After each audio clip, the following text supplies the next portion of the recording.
करवा देंगे ताकि यहाँ पे जब भी जो भी आए वो मेरे मिशन को आगे बढ़ाए और सबका भला हो। क्योंकि हमारी जो ये काम कर रहे हैं, अभी रथ यात्रा हमने ऑर्गेनाइज करी थी लखनऊ में, तो उसकी तस्वीरें इसमें हैं।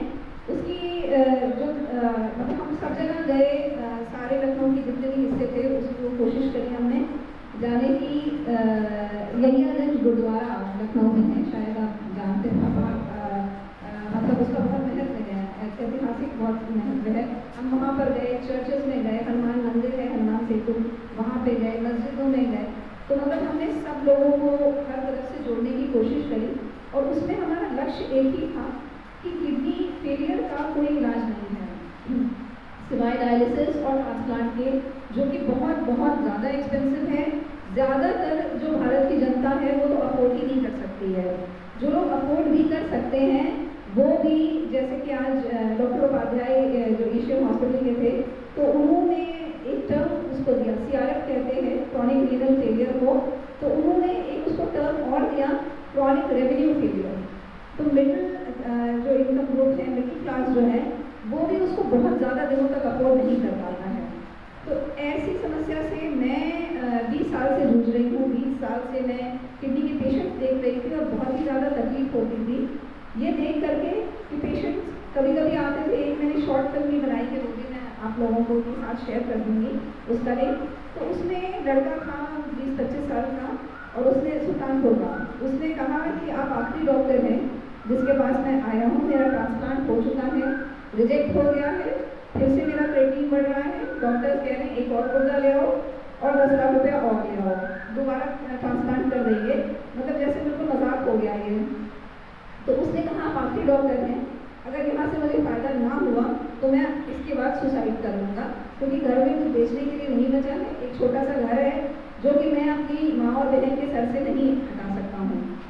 तो उसने मुझे एकदम मतलब झकझोर दिया और वहाँ से ये यात्रा शुरू हुई। हम 2015 से इस पर काम कर रहे हैं और किसी से कहीं से कोई असिस्टेंस नहीं लिया है, किसी से कहीं कोई सरकारी या गैर सरकारी कोई मदद नहीं, अपने पास से ही कर रहे हैं जो कुछ भी हम कर सकते हैं। तो उसके तहत हमने रथ यात्रा एक लखनऊ में चलाई, उसमें जगह जगह जा करके लोगों का ब्लड प्रेशर चेक किया। क्योंकि ब्लड प्रेशर के बारे में मैं आपको बताऊं कि इतनी बड़ी भ्रांति है कि लोग डरते हैं या लापरवाही करते हैं, ब्लड प्रेशर चेक नहीं कराते हैं। मेरा ये कहना है जिन लोगों को ब्लड प्रेशर है वो हफ्ते में कम से कम एक बार ज़रूर चेक कराएं, ये देखने के लिए कि जो वो दवाई ले रहे हैं वो फ़ायदा भी कर रही है कि नहीं। कभी कभी क्या होता है, रेजिस्टेंस हो जाता है, वही दवाई फ़ायदा नहीं करती है कुछ दिनों के बाद, फिर उसका पावर या तो बढ़ाना पड़ता है या फिर सॉर्ट चेंज करना पड़ता है। और प्रधानमंत्री जन औषधि केंद्र में बहुत ही सस्ती दवाई मिलती है ब्लड प्रेशर की, तो किसी के लिए भी लेना मुश्किल नहीं है, ब्लड प्रेशर को मैनेज करना मुश्किल नहीं है, बशर्ते कि आप चेक कराएं। आपको मालूम होना चाहिए कि ब्लड प्रेशर बढ़ा हुआ है। तो ये एक बहुत ही बड़ी और गंभीर समस्या है, मगर इसका इलाज बहुत ही सरल है। 10 रुपये की 20 गोलियाँ भी मिलती हैं कहीं कहीं पर ये प्रधानमंत्री जन औषधि केंद्र में, तो उसको लिया जा सकता है मतलब दिन में एक बार या दिन में 2 बार, जैसा भी आपके डॉक्टर्स बताएं। उसके अलावा जो दूसरी बड़ी प्रॉब्लम है जिसको कि हमने चेक किया अपनी रथ यात्रा में, वो है डायबिटीज़, शुगर। तो उसको हमने सबका चेक किया। कई लोग ऐसे थे, इवन जो योगी जी हैं, जो यूपी के चीफ मिनिस्टर हैं, उनके स्टाफ में कुछ लोग ऐसे थे कि जिनका शुगर 400 था और उनको पता ही नहीं, एक भी सिम्टम नहीं, ब्लड प्रेशर 200/110 और कोई सिम्टम नहीं, कोई परेशानी नहीं। इसलिए उन्होंने जाहिर है कि कभी कुछ चेक भी नहीं करवाया। फिर हम जो नेक्स्ट वो करते हैं जिसका ब्लड प्रेशर और शुगर बढ़ा हुआ होता है, फिर उसका एक टेस्ट करवाते हैं क्रिएटिनिन और यूरिन का। ब्लड से होता है क्रिएटिनिन का टेस्ट और यूरिन से में होता है ROF रूटीन और माइक्रोस्कोपी, जिससे पता चलता है कि कहीं प्रोटीन लीकेज तो नहीं है पेशाब में। तो इन दोनों चीज़ों से पता चल जाता है कि क्रिएटिनिन किडनी में कहीं कोई गड़बड़ी तो नहीं है, और ये टेस्ट मात्र 100 रुपये का होता है। तो ये 4 जो चीज़ें हैं, ब्लड प्रेशर आपने चेक करवा लिया, शुगर चेक करवा लिया, क्रिएटिनिन करवा लिया, यूरिन करवा लिया, ये 6 महीने में जो लोग हाई रिस्क में हैं, 6 महीने में एक बार भी अगर क्रिएटिनिन और यूरिन को मॉनिटर करते रहे तो समझ लीजिए कि 50 to 60% गुर्दे के रोगियों को बचाया जा सकता है।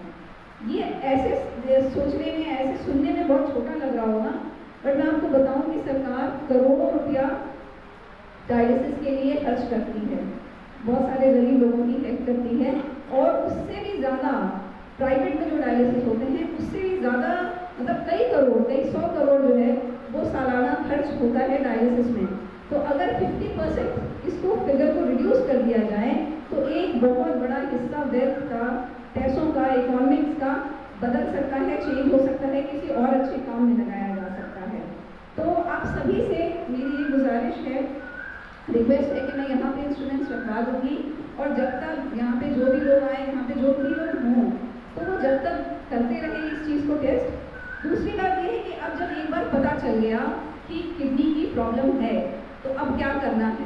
तो खाने पीने में बहुत सारे परहेज होते हैं जो कि एक किडनी के रोगी को फॉलो करना रहता है, जैसे कि नमक जो है एडेड सॉल्ट, कुछ लोग क्या करते हैं कि सलाद लिया और ऊपर से नमक छिड़क करके खाते हैं, या दाल में थोड़ा सा नमक कम लगा तो ऊपर से छिड़क दिया। एडेड सॉल्ट ब्लड प्रेशर वाले और किडनी के रोगी जो हैं वो बिल्कुल कम कर दें, ना लें तो ज़्यादा अच्छा है। बल्कि जिनका ब्लड प्रेशर बहुत ज़्यादा होता है, हम उनको कहते हैं एक टाइम दूध रोटी या दही रोटी खा लें, ठीक है। तो इसी तरह से और भी खाने पीने में चीज़ें होती हैं, जैसे कि जो किडनी के रोगी होते हैं उनके लिए 4 तरह की दालें, 4 तरह की सब्जियां और 4 तरह के फल ही अलाउड होते हैं। बाकी सारी चीज़ें नहीं खा सकते हैं वो, और कभी भी नहीं खा सकते हैं, क्योंकि होता ये है कि क्रेटनिन, जिसकी की नॉर्मल वैल्यू ब्लड में 1.5 होती है, 1.5, अगर वो 1.6 है 4 महीने तक, मान लीजिए कि कोई हर महीने चेक करवा रहा है और हर बार 1.6 आ रही है, इसका मतलब ये होता है कि 70% गुर्दा खराब हो चुका है, आपको पता भी नहीं चलेगा। सबसे हैरानकुन बात यही है किडनी की बीमारी की कि 50% से ज़्यादा जब किडनी डैमेज हो चुकी होती है तब पहला सिम्टम आता है, और कभी कभी वो भी नहीं आता है। बहुत ही इंसिडियसली, बहुत ही धीमे धीमे ये बीमारी बढ़ती है, इसलिए इसके लिए जागरूक होना बहुत ज़्यादा ज़रूरी है। मगर अच्छी बात यह है कि जिस स्टेज पर भी पता चल जाए वहाँ पर इसको रोका जा सकता है, और अगर नहीं हुआ है किसी को तो डेफिनेटली उससे बचा जा सकता है। उसके बाद इलाज की अगर हम बात करें, डायलिसिस और ट्रांसप्लांट की बात हो ही गई है, होम्योपैथी में इसकी हर स्टेज का बहुत अच्छा इलाज है। इसकी 4 स्टेजेस होती हैं, first stage, second stage, third stage, और चौथी जो स्टेज होती है उसको एंड स्टेज रीनल फेलियर कहते हैं, ESRD, जिसमें कि डायलिसिस और ट्रांसप्लांट कंपलसरी हो जाता है। तो हमने वहाँ तक के पेशेंट देखे हैं, महंत जी आपके सामने साक्षात हैं, इनका डायलिसिस हफ्ते में 2 बार चल रहा था, और बिल्कुल बंद है, पिछले 3-4 महीने से एकदम बंद है। ना सिर्फ बंद है बल्कि क्रेटनिन भी इनका काफ़ी कम हो गया है। अभी जो इन्होंने लेटेस्ट रिपोर्ट करवाई है 2-4 दिन पहले, उसमें 4 या 4.5 है लगभग। तो इसी तरह और भी पेशेंट्स हैं जिनका डायलिसिस बंद हुआ है। मेरे पास ट्रांसप्लांट के भी पेशेंट्स हैं। 24 साल का, 25 साल का लड़का था जिसके की गुर्दा बदल गया था और ट्रांसप्लांट हो गया था, बट इतनी यंग एज में क्या होता है कि लोग परहेज नहीं कर पाते हैं, दवाई बहुत ज़्यादा अच्छी तरह से नहीं ले पाते हैं। उसने भी यही किया, और कुछ दिनों के बाद वो गुर्दा खराब हो गया, तो डॉक्टर ने बोल दिया कि आप जो है दोबारा वो करिए, डायलिसिस होगा और उसके बाद फिर दूसरे किडनी का इंतज़ाम करिए। अमर सिंह जी जो थे उनके भी 2 ट्रांसप्लांट हुए थे और दोनों रिजेक्ट हो गए थे। और बहुत सारे फिल्म स्टार्स हैं, बहुत सारे पॉलिटिशियंस हैं, सुषमा स्वराज जी किडनी फेलियर की वजह से उनकी डेथ हुई।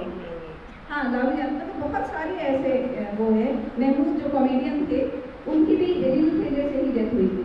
तो इसमें ये है कि होम्योपैथी में काफ़ी अच्छा इसका इलाज है, काफ़ी अच्छा वो संभव है, मगर वक्त रहते अगर उससे बच जाया जाए तो वो ज़्यादा अच्छा है। अच्छा, ब्लड प्रेशर और डायबिटीज़, अभी C20 का समिट हुआ था यहीं आपके फरीदाबाद में अमृता हॉस्पिटल में, तो उसमें मुझे अपना प्रोजेक्ट प्रेजेंट करने के लिए बुलाया गया था।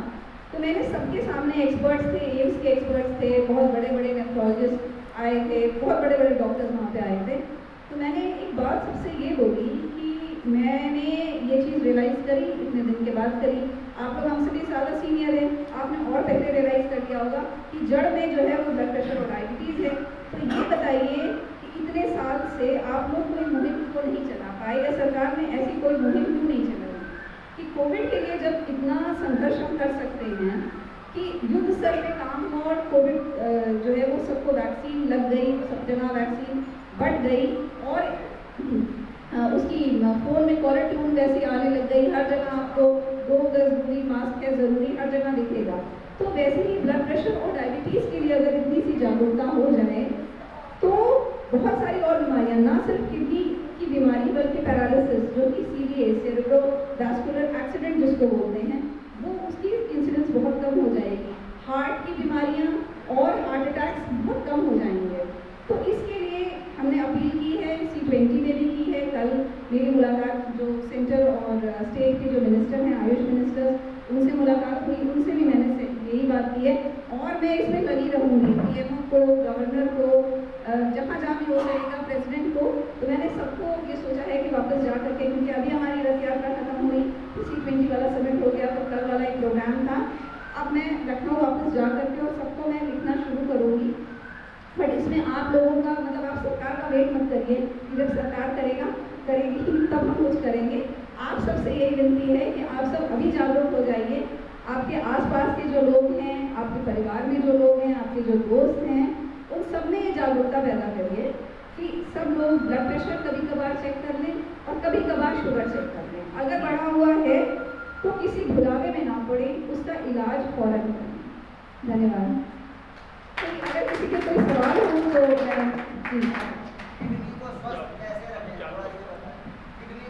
देखिए, शरीर स्वस्थ